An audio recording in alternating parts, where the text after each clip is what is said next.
Very good morning to all. Welcome back to our channel Navyadurga Endamuri. ఇప్పటికీ మన channel నుంచి 500+ subscribers అవ్వడం జరిగింది. 500 సబ్స్క్రైబర్స్ అంటే నా దృష్టిలో నేను పెడుతున్న వీడియో పోస్ట్కి ఒక రకంగా ఎక్కువనే చెప్పుకోవాలి. ఎందుకు అలా అంటున్నాను అంటే నాకున్న టైం స్కెడ్యూల్ వల్ల అయి ఉండొచ్చు, సమ్ అదర్ రీజన్స్ వల్ల అయి ఉండొచ్చు.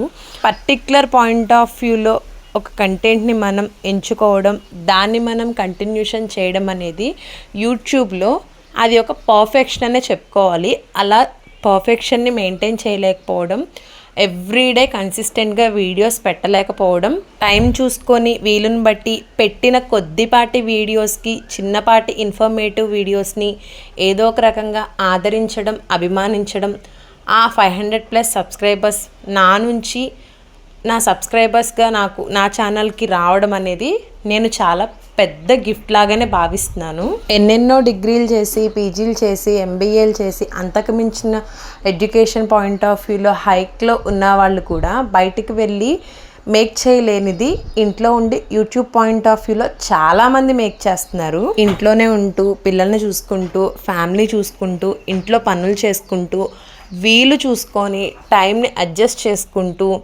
ఏదో ఒక పోస్ట్, ఒక కంటెంట్ని మనం క్రియేట్ చేసుకుంటూ, లేదు మన డైలీ లైఫ్ స్కెడ్యూల్ని మనం ఒక కంటెంట్ థియరీ పాయింట్ ఆఫ్ వ్యూలో మనం పోస్ట్ చేస్తూ యూట్యూబ్ నుంచి మనీ గెయిన్ చేస్తున్న వాళ్ళు కూడా చాలామంది ఉన్నారు. ఐ హోప్ దట్ మన ఛానల్ కూడా ఒక మంచి పొజిషన్కి వెళ్ళాలి అనేది నా కోరిక. On that point of view I will give my best to you. ఇక్కడ జరుగుతున్న దానికి, ఇక్కడ మీరు వీడియోలో చూస్తున్న దానికి, వింటున్న దానికి ఇప్పటి వరకు సంబంధమే లేదు కదా. ఏం జరుగుతుందో, ఏం చేస్తున్నానో చెప్తాను, విందురుగాని రండి. సమ్మర్ హాలిడేస్కి నానమ్మ తాతయ్య వాళ్ళ ఇంటికి వచ్చాము. యాజ్ ఏ ఫార్మర్గా మా తాతయ్యకి పంట పండించడం, దుక్కు దున్నడం, నారు పోయడం, ఇటువంటివన్నీ కూడా వెన్నతో పెట్టిన విద్య. బట్ పెరుగుతూ ఉన్న అభివృద్ధి కారణంగా మా తాతయ్య వాళ్ళు ఉంటున్న వైపు పొలాలు కాస్త పోయి చేపల చెరువులు, రొయ్యల చెరువులు, ఇలా వాటర్ కల్టివేషన్ అనేది డెవలప్ అవడం జరిగింది. కానీ కోళ్ళు పెంపకం అనేది ఆయనకి చిన్నప్పటి నుంచి ఇష్టం, అప్పటి నుంచి మెయింటైన్ చేస్తూనే ఉన్నారు. దానిని మాత్రం వదలడానికి ఇష్టం లేక ఇప్పటికీ కోళ్ళు పెంచుతూనే ఉంటారు. ఆ కోడి పిల్లల్ని పొదగేస్తూ, వాటిల నుంచి వచ్చిన చిన్న పిల్లలతో టైంపాస్ చేస్తూ, వాటికి మేత పెడుతూ, వాటితో మాట్లాడుతున్నట్టు ఫీల్ అవుతూ, వాటితో టైంపాస్ చేస్తూ, రోజులో సగాన్ని వాటికి కేటాయిస్తూ, వాటిల్లోనే వాళ్ళ ఆనందాన్ని చూసుకుంటూ ఉంటారు. పెళ్ళిళ్ళు చేసుకున్నాం, ఎటువాళ్ళం అటు వెళ్ళిపోయాం. ఇంకా తాతయ్య, నానమ్మ వాళ్ళిద్దరే ఉంటారు. పొద్దున్నే, మధ్యాహ్నం, సాయంత్రం, లేదా రోజుకి 10 సార్లు కాల్ చేసి మాట్లాడే వాళ్ళం అయి ఉండొచ్చు. కానీ ఎదురుగుండా వచ్చి మనం కూర్చునే వాళ్ళం కాదు కదా అస్తమానం. ఇంకా వాళ్ళకి కాలక్షేపణ టీవీ ఉండొచ్చు, మొబైల్ ఉండొచ్చు, ఇంటి పక్కన 100 మంది ఉండొచ్చు. ఆయన సంతోషం ఈ కోళ్ళ పెంపకంలోనే. కోడి పిల్లల్ని పెంచుతారు, వాటిని తెలిసిన వాళ్ళకి కావాలంటే ఇస్తారు, లేదంటే అమ్ముతారు. చక్కగా నాటుకోళ్ళు, జాతి కోళ్ళు పెంచుతారు, కోడి పందాలు వేస్తారు. ఆ పాయింట్ ఆఫ్ వ్యూలోనే మేము వచ్చేటప్పటికి ఒక 10 days or 15 days మోస్ట్లీ అవుతూ ఉండొచ్చు ఈ కోడి పిల్లలు చేసి అంట.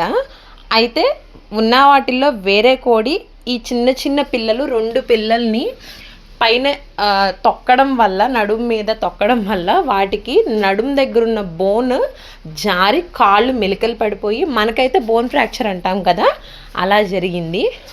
ఈ రెండింటిని మాత్రం సపరేట్గా పెట్టారు. మిగతావన్నీ కూడా తల్లితో పాటు తిరుగుతూ ఆడుకుంటూ ఉన్నాయి. అయితే ఏం చేయాలి వాటిని చూస్తూ ఉసూరు అనిపించి నాకున్న చిన్న బుర్ర ఆలోచన పెట్టి పెయిన్ రిలీఫ్ బామ్ ఒకటి అప్లై చేశాను. తర్వాత మనం బోన్ ఫ్రాక్చర్ అయినప్పుడు మనకి సిమెంట్ కట్టని అలా ఇలా వేస్తారు కదా, అలా ఆలోచించి దానికి నేను ఒక చిన్న కట్టు లాంటిది క్రియేట్ చేసి వేశాను. ఏమవుతుందో చూద్దాం, ఆ కాలు నిలబడుతుందేమో అని చెప్పి. వేరే కోడి, చిన్న కోడి ఉంది కదా ఇంకొకటి, దానికి కట్టు వేసే అంత లేదు. పెయిన్ బాము నిన్న ఈరోజు రాయడంతో కొంచెం అది నిలబడగలుగుతుంది. ఇది మాత్రమే కాలు మెలిక పెట్టేసి అసలు నుంచోలేకపోతుంది, అలా పడుకొనే ఉంటుంది. దీనితోటి 14 పిల్లలు, 15 మంది పిల్లలు వస్తే అన్నీ చక్కగా తల్లితో పాటు తిరిగి ఆడుకుంటున్నాయి. ఇదొక్కటి అదొకటి, ఈ 2 మాత్రమే విడిగా ఉండి రెస్ట్ మోడ్లోకి వెళ్ళిపోయినాయి. వీటికి బాధే కదా, వెనకాల వెళ్తుంది చూడండి, అదే దీని తల్లి. ఏమైంది ఇది అని చెప్పని వెతుక్కుంటూ ఉంది. నాకు ఊహ తెలిసినప్పటి నుంచి కూడా స్కూల్లో కానీ ఇంట్లో కానీ తెలిసిన వాళ్ళు కానీ ఎవరు అడిగినా కూడా నువ్వు ఏమవుతావు పెద్ద అయిన తర్వాత అంటే, నేను డాక్టర్ అవుతాను, ఎంబీబీఎస్ చేస్తాను, వైట్ కోట్ వేసుకొని నేను ట్రీట్మెంట్ చేస్తాను అని చెప్పేదాన్ని. All of sudden some of the reasons are happening. Marriage కావడం, 2 పిల్లలకి నేను తల్లినవడం, ఇంకా నా కలలు అలా కళ్ళల్లోనే ఆగిపోయాయి. మనుషులకి ట్రీట్మెంట్ చేయలేకపోయి ఉండొచ్చు, బట్ ఏదో ఒక రూపాన ఈరోజు ఒక ప్రాణికి నేను ట్రీట్మెంట్ చేసి దానికి నేను క్యూర్ చేయగలిగాను అంటే ఒక పాయింట్ ఆఫ్ వ్యూలో నేను డాక్టర్ అయినట్లే కదా.